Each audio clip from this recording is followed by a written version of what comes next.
Hello दोस्तों, नमस्कार। मैं आप लोगों का हार्दिक अभिनंदन करता हूं अपने trader by stock market YouTube channel में। जो लोग फर्स्ट बार विजिट करें, सब्सक्राइब वगैरह कर लीजिए, बेल आइकन वगैरह प्रेस कर लीजिए। चलिए कुछ आपको जानकारी देते हैं, कही अनसुनी बातें सुनने में आया था और आप लोगों की तरफ से बोला भी गया था कि सर एनएससी में जो आप डाटा देखते हैं वो कैसे देखते हैं।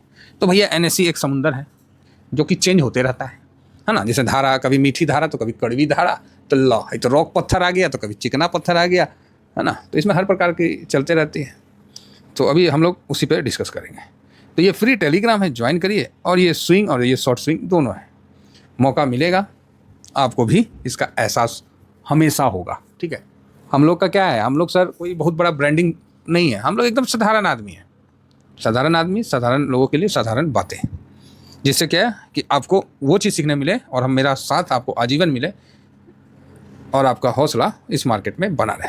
तो सबसे पहले NSE-India.com, चाहे NSE इंडिया भी मार दीजिएगा ना, कुछ मार दीजिएगा ना, क्लिक कर दीजिए। NSE इंडिया मार दीजिएगा, लो ये कौन चीज़ खुल गया, तो हमारा तो बीसीए से खुल गया जी।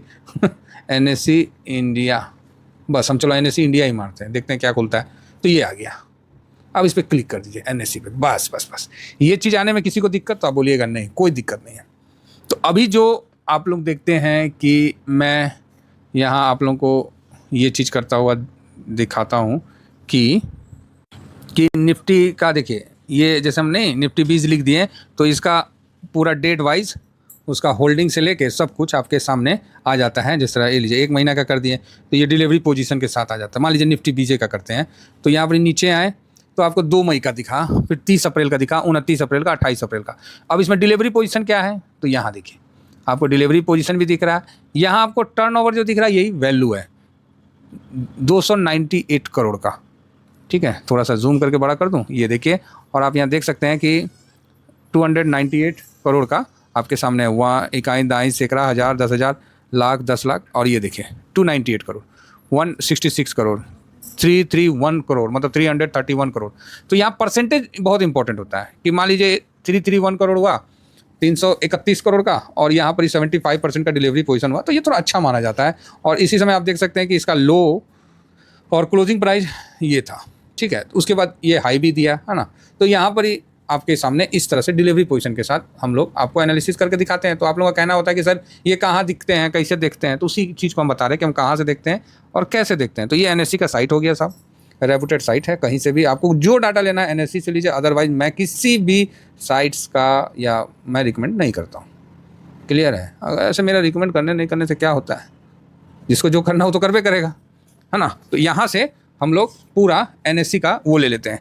अब जिस तरह किसी को चाहिए जो अभी मैं किया, तो ये रिपोर्ट में आई है और रिपोर्ट में आके आप यहाँ पर ही सिक्योरिटी वाइज प्राइस वॉल्यूम में क्लिक करिएगा। कहाँ करिएगा, यहाँ करिएगा, ठीक है। उसके बाद 1 मिनट, ये आ गया।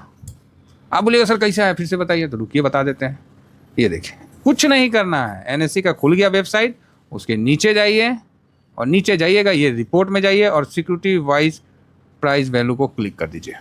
जिससे क्या है कि आपको जो काम का डाटा है वो समझ में आ जाएगा, ठीक है। अब यहाँ पर ये अपना टाइप कर दीजिए। मान लीजिए हम इसमें मफांग को लिख देते हैं, मफांग का बताइए। तो ये लीजिए, हम जो ETF को रखना चाहते हैं मफांग डाल दिए, यहाँ क्लिक कर दिए। 1 महीना का डाटा आपके सामने ये लीजिए उपस्थित हो गया। और बताइए, तो बताइए कोई बहुत बड़ा हेडक था तो आप बोलिएगा ना ना अब कौन चीज़ का हेड, अब तो सब बुझाइए गया, बुझा गया ना। चलिए आगे बढ़ा जाए। उसी तरह आप देख सकते हैं कि इसमें कॉन्ट्रैक्ट वाइज प्राइस वॉल्यूम का भी ऑप्शन है, तो इसको भी आप क्लिक करके देख सकते हैं। और यहाँ पर ही आप इसमें सिंबल लगा के काम कर सकते हैं, जो कि मैं नहीं करता हूँ। हम लोग बहुत लिमिटेड काम करते हैं, लिमिटेड चीज़ को कवर करते हैं। अब ज़्यादा हम लोग ना रिपोर्ट पढ़ते हैं ना बोर्ड मीटिंग का हम लोग नहीं। देखिए हम लोग क्या है, ETF में, एक्सचेंज ट्रेडिंग फंड में, तो हम लोग का अलग से एक सिस्टम है और अलग से अपना हिसाब किताब है, ठीक है। तो हम लोग ज़्यादा परेशान नहीं होते। अब देखिए हिस्टोरिकल इंडेक्स डाटा, आप इसको भी कर सकते हैं रीड। तो आप बोलेगा क्या रीड होगा, तो इसमें इंडेक्स का, मान लो निफ्टी 50 का कोई आपको डेट का लेना है तो आप वहाँ से इसको ले सकते हैं, कस्टमाइज़ भी कर सकते हैं। मान लीजिए 6 महीना का निफ्टी 50 का लेना है तो निफ्टी 50 का क्लोजिंग आप इस तरह से ले सकते हैं। ये सब हम लोग यूज़ करते हैं और कंटिन्यू करते हैं, मतलब तो इसलिए ये सब चीज़ तो हम आप लोगों को बता दे रहे हैं, ठीक है। आगे आइए। कई लोगों को आप यहाँ जाके अपना R&D करिए, ऑप्शन चेन वगैरह जो भी है सब कुछ है, तो थोड़ा सा R&D करिए अपना इसमें जाके और आपको अच्छा लगेगा इन चीज़ों में। थोड़ा सा घूमना, और इसको बोलते हैं जैसे नहीं सुबह सुबह मॉर्निंग वॉक होता है, ये हो गया अपना अंदर का मतलब थोड़ा सा डाटा देखना। अब जिस तरह बल्क और ब्लॉक डील में आप इस चीज़ को भी देख सकते हैं, समझ सकते हैं। तो यहाँ पे आ गया। तो ऐसे तो उतना हम लोग का देखते नहीं है। अब इंडाइसेस वॉच, चाहे ETF मार्केट वॉच, आप इसको भी क्लिक करके अपने ETF का जो है नाम देख सकते हैं। किसी को अगर कोई ETF कवर करना है तो आप यहाँ से भी मतलब नहीं बोलते हैं कि सर कौन सा इंडाइसेस किस ETF को कवर करता है, आप लोग पूछते हैं ना कि कौन सा इंडाइसेस सर किस ETF को कवर करता है। तो ये देखिए एडवांस और डिक्लाइन दोनों को मिला लीजिए तो हो ये गया है 234 और 234 और 11, तो मोटा मोटी 245, हाँ 45 हो गया। इतना ETF है। तो ये सारे ETF में अपन काम करते नहीं है, ठीक है। तो जिनको ETF का नाम चाहिए और इंडाइसेस से चाहिए तो वो यहाँ से भी ले सकते हैं, ठीक है। अब इसमें सिंबल का करके आप इसको ऐसे भी ले सकते हैं या जैसे भी दिल करता है। आप इंडाइसेस को एक जगह करके आप यहाँ से भी सारे ले सकते हैं, ठीक है। तो ये मार्केट का हो गया। नेक्स्ट हो गया depth market watch, 52 week low high, आप इसको भी कर सकते हैं। अब कौन चीज़ करिएगा, ये तो एक्सेस ही डिनाइड कर दिया ठीक है। तो इस तरह से अपना जो होता है ETF का वो मैं आप लोगों को बताने की कोशिश कर रहा हूँ। तो ज़्यादातर मेरा काम इधर ही होता है ना। तो हिस्टोरिकल इंडेक्स लीजिए, खिसिया गया जी, ये तो खिसिया गया इतना पे, चलिए इतना ही जान गए तो भी अच्छा है, कोई इसमें ख़राबी नहीं है। और यहाँ पर ही जो आप लोगों को मैंने ये डाटा अभी दिखाया था ये वाला, तो ये चीज़ में ही हम लोग ज़्यादा डिस्कशन करते हैं, तो इसीलिए मैंने सोचा कि जो हम डिस्कशन करते हैं वो आपको बता दिया जाए। अब जिस तरह मान लीजिए ये निफ्टी 20 का 2 तारीख का डाटा है, तो इसमें हम लोग यही देखते हैं ना कि डिलीवरी पोजीशन और टर्नओवर यहाँ लिखा हुआ है, बाकी ये वैल्यू का काम करता है जो है ना। टर्नओवर ये वैल्यू का काम करता है, ये डिलीवरी परसेंटेज। अब एक साथ आपको कई परसेंटेज हर डेट का आपको मिल जाता है, हर डेट का आपको वॉल्यूम भी मिल जाता है और वैल्यू भी मिल जाता है। देखिए सर बात ऐसा है कि ETF तो 250 के आसपास हो चुके हैं। हम लोग तो जब से ETF के बारे में वीडियो बना रहे हैं उस समय 70 ETF हुआ करते थे, ठीक है। तो अभी काफ़ी ETF हो गए हैं, काफ़ी NFO आ गए हैं, काफ़ी म्यूचुअल फंड ने अपना लॉन्च कर दिया है, तो अच्छी बात है।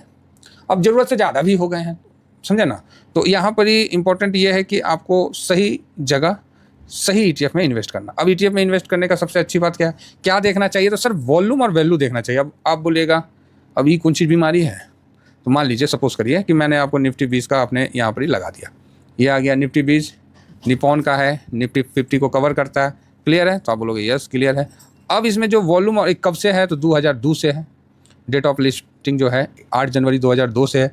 मार्केट कैप 46,226 करोड़ का है, ठीक है। तो इस तरह का ये सब छोटा मोटा डाटा होता है। बाकी इसमें फेस वैल्यू नहीं देखा जाता ETF में, है ना। ETF में जो मेन रोल होता है वो इसका वॉल्यूम और वैल्यू का होता है। तो ये देखिए इसका आप यहाँ वॉल्यूम देखिए तो आप बोलिएगा ओके, देख लीजिए इकाई दहाई सैकड़ा, हज़ार, 10,000, लाख, 10 लाख, करोड़, 1 करोड़ 9 लाख के आसपास का वॉल्यूम है। 61 लाख 121 1 करोड़ 21 लाख के आसपास, मतलब इस तरह का वॉल्यूम है। इतना मतलब आपको एक्सिक्यूट होते हुए ऑर्डर दिखता है और वैल्यू उसी के सामने ये रखा हुआ है कि 300 करोड़, 166 करोड़, 331 करोड़, इस प्रकार का वैल्यू होता है। तो हमेशा उन ETF को ज़्यादा प्रेफरेंस दीजिए जिसमें वॉल्यूम और वैल्यू ज़्यादा होता है।